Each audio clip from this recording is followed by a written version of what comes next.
Welcome to your Midsummer night scene. The Beauty Witch June forecast is here.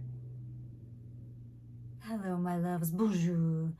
Wait till you hear what June has in store for us.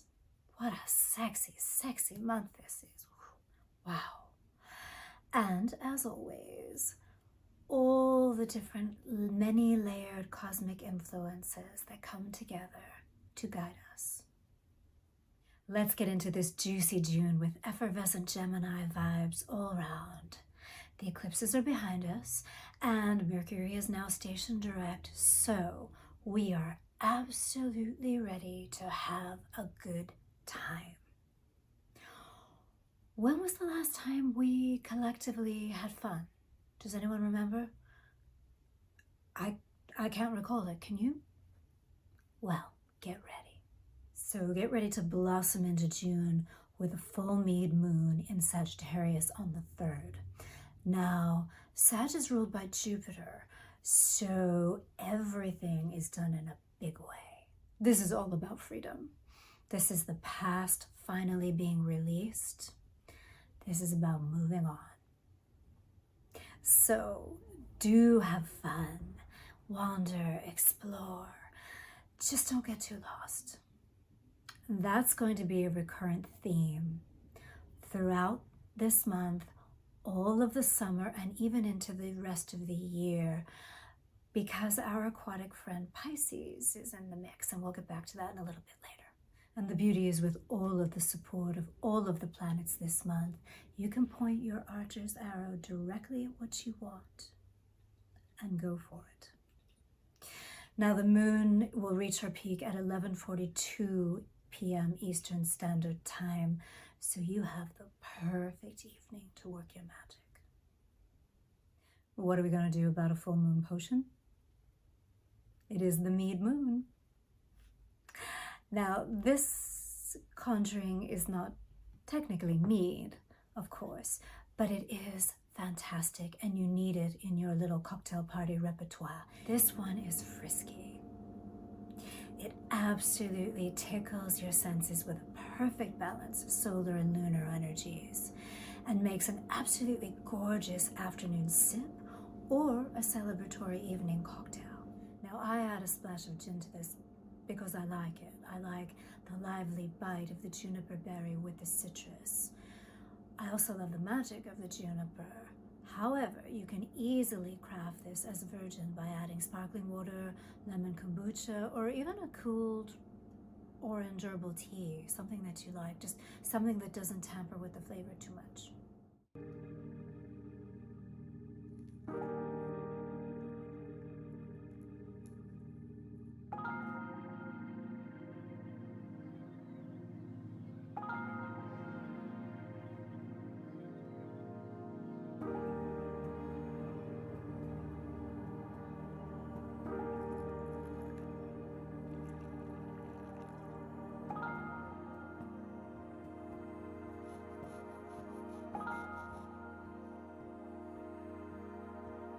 So now just 2 days later, on June 5th, Venus and Leo.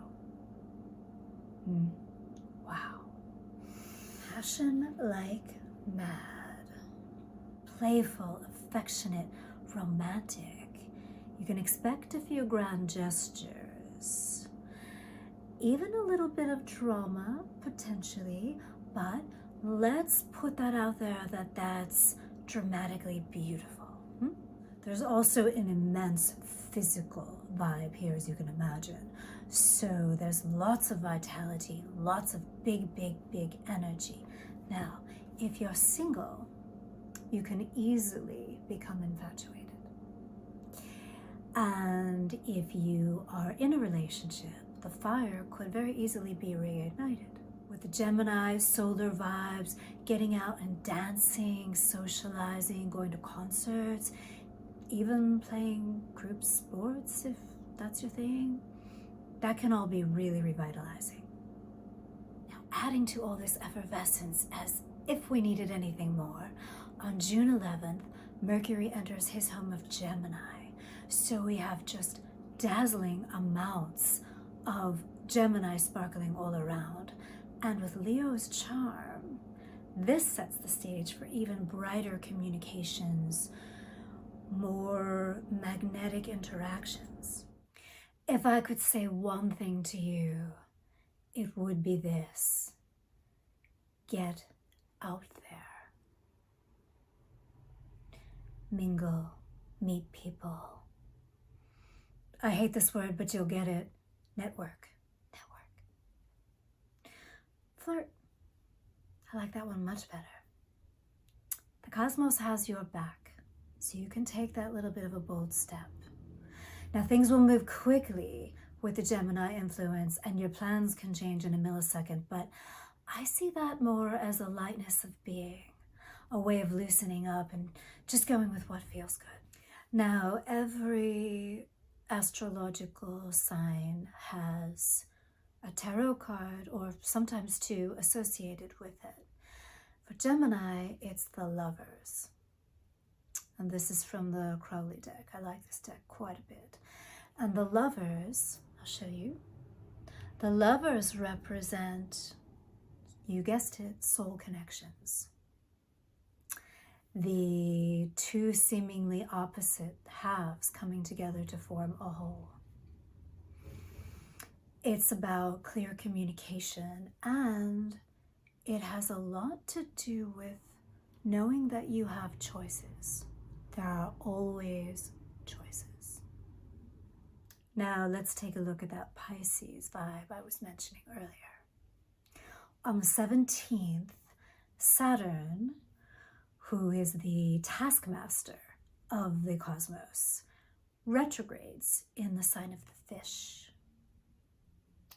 What does that mean? Well, that effectively makes us all want to just ignore the rules, break through any restrictions that may have held us back.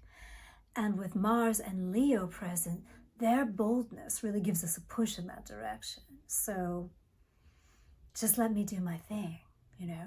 So we find ourselves a little dreamy, a little starry-eyed, a little misty, a little spacey, and entirely without boundaries if we're not careful.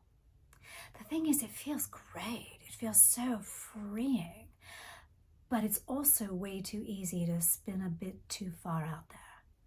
We can get out of touch with reality and get all caught up in fantasy, be easily influenced, and also idealizing a person or a situation.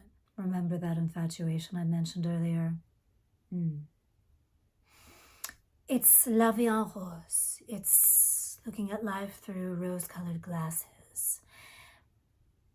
And it's heavenly. And it will be intoxicating us for the rest of the year. So just remember to lower those lunettes every now and then.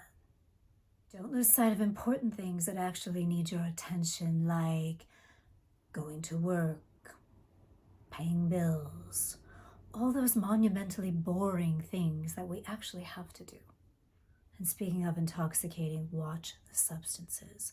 Don't forget, too, that Jupiter is still in Taurus until next spring. So the overdoing it can be even more tempting. And while we're having a blast, it could get out of hand. So just come out of the haze every now and then to keep an eye on your waistline, your wallet, your liver. I hate to be a drag, but I'm just watching out for you. With Jupiter and Taurus, there's also great potential to make money. But, as my grandfather would say, spend it like a drunken sailor. All of this goes on, and just in time for the Gemini New Moon on June 18th. The trick is, this new moon occurs at 12:37 a.m. Eastern Standard Time, but then goes void, of course, less than 2 hours later. So you're in that Gemini energy for just a little quick spark. Then the moon enters Cancer a little later in the morning. So what to do? Well, you can work your Gemini magic, which is entirely outward, at about 1 a.m., or you can focus on Cancer after 7 a.m. and take it inward. Either way, it will develop over the next 6 months, so choose well. The power of the entire month now shifts also into Cancer, with the sun arriving in the sign of the crab on June 21st, also known as the summer solstice. Midsummer. It sounds how it feels. And it feeds right into all the dreaminess swirling around us right now. So if we've done the work, planted the seeds and tended them, now they are gorgeous, lush, full flowers. Enjoy them. You've done it. You've done the work. Get out in the sun and play. Now my potion for this new moon entwines all of this voluptuousness into possibly my favorite beauty ritual. Okay, my second favorite beauty ritual, but never mind that. This, we're talking about the bath. And this particular recipe is from one of my Enchanted Living pieces, and it will give you everything you need to recharge and reconnect with your creativity and your intuition and expand both of them. It's going to add a little touch of lightness also as you put forth your desires.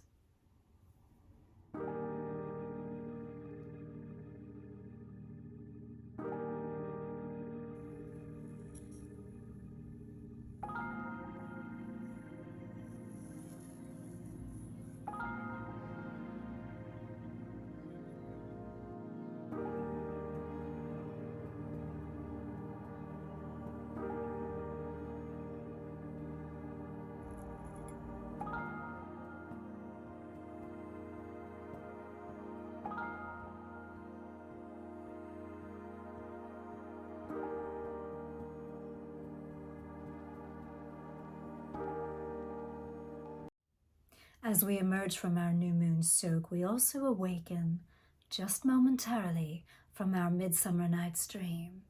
But don't worry, you'll go right back to sleep. But take a moment to listen to what the stars have to say. You know, like when you wake up in the middle of the night because something's buzzing that you can't ignore. That's it. Because you must pay attention. On June 26th, Mercury leaves his home as a social butterfly in Gemini and enters sensitive Cancer, which he isn't exactly thrilled to be there. It's just not his best spot, but it's good for us because it gives us a chance to take that beat and look at what's going on beneath the surface glitter. If you find that you've been swept away by a new lover this month with everything that's going on, take a peek behind the glamour and the shiny, fun exterior to consider whether your emotional needs can actually be met by this person. And can you meet their needs? Now, if it's a new career opportunity, is it something that can actually support you, or is it just kind of flashy? And are you willing to do what's necessary to make it a success? Because ultimately you need style and substance from both directions. It may feel like it's a bit early for that information, but actually it's not. Tap into your intuition because Cancer will be there to support you. And finally, we leave this lovely June with another visit from our friend, the fish. Neptune, you see, Pisces' ruling planet, goes retrograde in Pisces until December 6th. So I think you know where I'm going with this. We have another added dose of this woozy, gauzy, dreamy vibe that kicked in earlier this month in a big way. So the same ideas about how to work with it apply, except this time what's going to happen is if you don't take that beat, if you don't step back and take stock in all the sparkly, Neptune will most certainly bring you back to reality in a way that you may not love. It's kind of like a jolt out of your utopian reverie. So over the course of these coming months, with the Neptune retrograding, you may indeed see the reality in a few things here and there. But it will be for the best, it really will. Just make it easier on yourself and listen to that little voice. Don't brush it aside. Well, whatever you do, wherever you may wander, have a gorgeous, gorgeous month. Gorgeous month. Enjoy it, love it, have it. Now I'm off to wander. Thank you. I will see you soon. Merci beaucoup.